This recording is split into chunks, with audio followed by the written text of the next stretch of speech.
kitchen, and if you're proving your dough in a proving basket, it should look something like this. So mine is a 500-gram basket, which is why it's slightly sticking up, because it's 800 grams of dough. But you should have your dough ready. If you are baking in a tin, you're just going to leave it in a tin, don't try and take it out. But we're going to bake the dough that was in your proving basket on your flat baking tray. So to get ready, you're going to have your little serrated knife and some boiling water. And just before we get started, because someone asked me about how to maintain your sourdough starter. So this is the sourdough starter I've been using for my loaf. And like I said a few times, I've been using rye flour. So this is what's called 100% hydration, which basically means that it's equal amounts of flour and water. If you're going to be baking weekly with your sourdough starter, you're going to be refreshing it once a week before you bake, and that will be plenty for your sourdough starter. If you're not going to be baking weekly, you might, well, it's a good idea to refresh it once a week. So to refresh it once a week, you throw out 60 grams of sourdough starter and you add in another 30 grams of water and 30 grams of flour. Question? There's a question from Lisa. She's one step behind. She wants to know if she can use this cast iron skillet. To bake it inside? Probably because she wants to catch you before you go to bed. Oh, so, okay. If you have like a tin or some kind of like, even like, let's see what I got here. Like some kind of cake tin. Anything like this would probably be better first time around.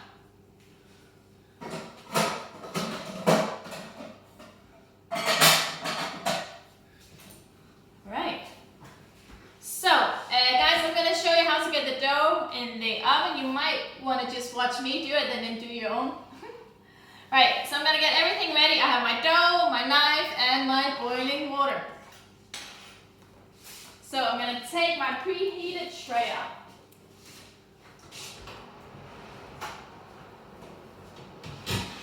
So the tray is nice and hot.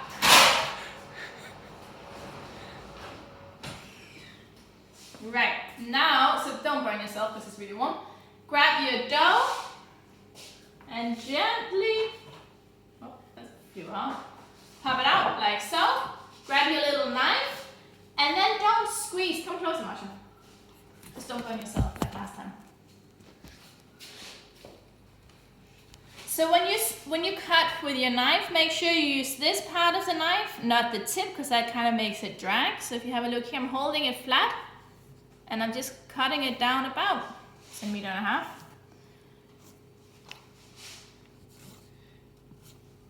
Lisa's asking about glass Pyrex. Yeah, but just make sure you put baking paper in it so you can get the bread out. There you go. So you're gonna make a square, for example. So that's all you want. Make sure you don't like stab it or press the air out of your loaf. You just want to gently slash it. And then open your oven.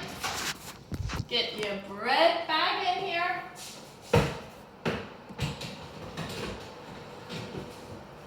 And then your boiling water you put in once you've loaded up your oven. Within the roasting tray underneath. We're going to leave it at 230 degrees. In my oven, I know this loaf takes about 25 minutes, but it could be up to maybe 35 minutes in your oven. So what you want to do, you've probably seen this before. So to check whether your bread is ready, you take it out. It should look nice and golden. And when you tap it underneath, it should sound hollow.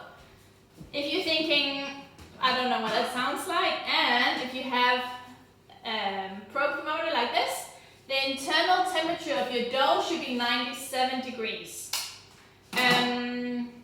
The reason that we added the boiling water in the roasting pan is because when you introduce steam in your oven, it prevents the crust from forming too quickly in your dough, so you get more volume in your bread, and it helps the natural sugars caramelize, you get a nice brown crust. The question is, fan oven? Is it a fan oven? Yeah, it's fan oven 230, so it's quite warm.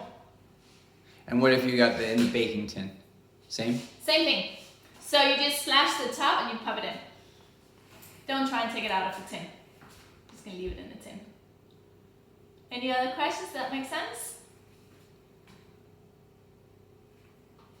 Yeah, awesome. So, in 25 minutes, we'll go live just to show you what it looks like when it's baked through. If you have any questions, just pop them down in the comments.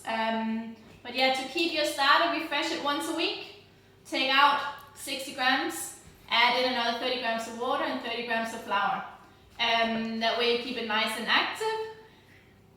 Questions? Green is on. He says, "Hey Marshall." And there's a question. No, it's not a question. It's more of a statement. My oven only goes up to 200. It's Christella. Is it Christella? No, it's Marin. Okay.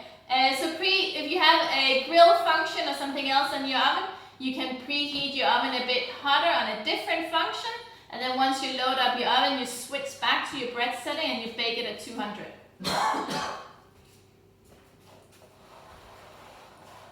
Does that make sense? Yep. Someone missed the oven temperature. So it's 230. Fan. You want it nice and hot, because bear in mind, once you load up your oven with a lot of cool 800 grams of cool dough, that will lower your oven temperature. So that's why you want to preheat it quite hot and then get your bread in. If you find that your bread takes on color too quickly, you can cover it with tin foil and then finish the bake. Or you can also lower your oven temperature next time. Marin says, "Thank you." Paula says, "How long?" About 25 minutes. But just check, because all our ovens are going to be different. So probably between 25 and 35 minutes. And Lulu is excited. Lots of hand clapping because hers came out of the basket. Yes, that is very satisfying. So you can have a little look here. So the reason that you slash your bread is because you're creating a weak point in your dough where your dough can expand. Because the dough is always going to expand when you put it into the oven. So by doing this, you're creating a weak point and you'll see that the dough starts expanding into the cuts. Right, I hope that makes sense, guys.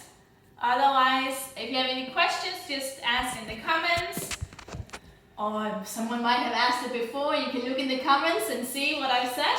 Otherwise, I'll see you in about 25 minutes. See you later.